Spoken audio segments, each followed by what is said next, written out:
And so this was really a transformative phenomenon in the history of modern capitalism, and I became interested in investigating it and learned that France had been actually one of the central players in kicking off this type of migration around World War I.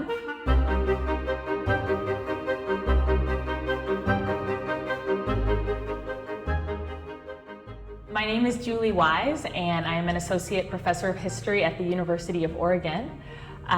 And I was originally trained as a scholar of migration from Mexico to the United States and wrote a book about Mexican migration to the US South, places like Mississippi, Arkansas, and Louisiana.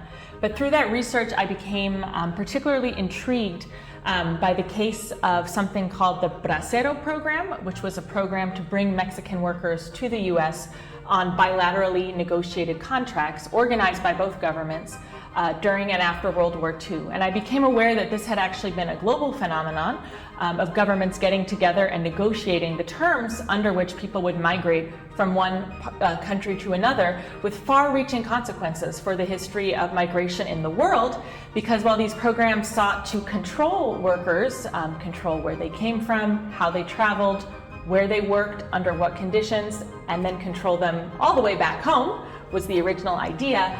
What this really accelerated was pre-existing desires of people to work across borders and pre-existing propensities of businesses to try to hire those workers, particularly in times when wages were high.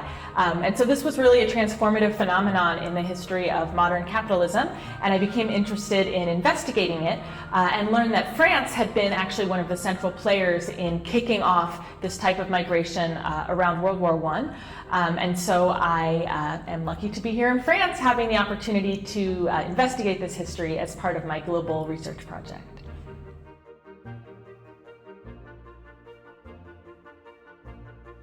The way that I determined to investigate this complex phenomenon was by diving very deep into specific cases.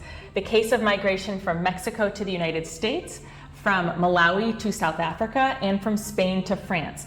Now some people go, Spain? Why Spain? Actually, Spain was, rural Spanish people were actually in a far more destitute situation in the post-war years than actually rural Mexicans or Malawians, although that's not how people would think about it today, under the catastrophic economic policies of Francisco Franco. And in fact, because Spaniards either went back to Spain or were allowed to assimilate in France, it's not a migration that is recalled as much, but in fact it was the largest temporary migration in Europe in its time, were Spanish temporary workers crossing the border into France, largely here to southern France. So over the course of this year at Iméra, I've had the opportunity to do the very difficult work of writing the book proposal, the overall framework for how these ideas about this history that is, on the one hand, one story about global capitalism and the way that human beings have participated in it and partaken of it, and is also three very distinct stories, and then within that, millions of individual people's stories. And so over the course of this year, I've had the opportunity to figure out how that's all going to come together into a single narrative, and also to begin working on some of the chapters.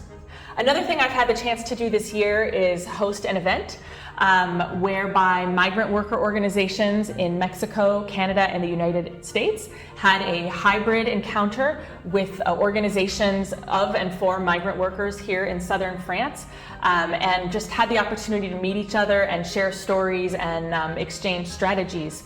And part of my long-term ambition for this project is to create a public-facing component. In the age of social media, this information can and must be shared with the people who today are migrating on contracts around the world, and I think very much can be. And so I feel lucky that I had the chance to just experiment with that this year at Iméra.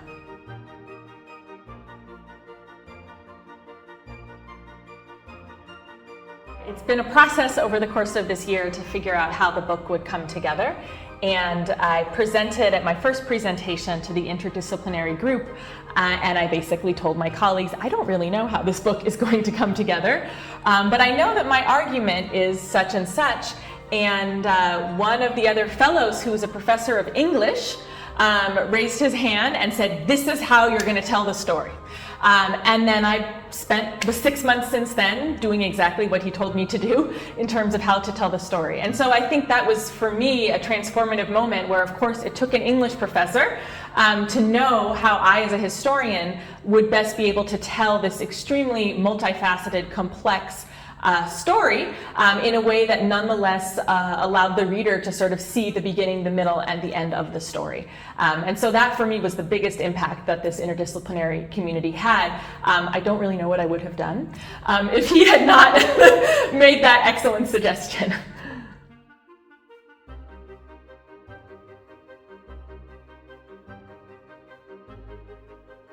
I've also had the opportunity to have really wonderful engagement with l'Est, which is Laboratoire pour l'économie et sociologie du travail, laboratory for the economics and sociology of labor at Aix-Marseille Université, to work with a sociologist, Frédéric Descosses, and many of his graduate students, which has allowed me to learn so much about what is happening today with migrant labor in France in ways that are super relevant to what I do and what I want to do in the future with public history.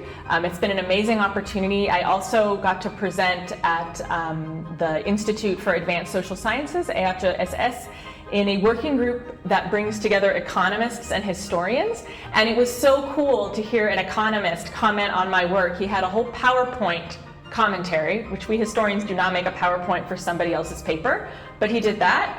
And he talked about my common denominators, and just hearing it reflected through the eyes of an economist was so cool.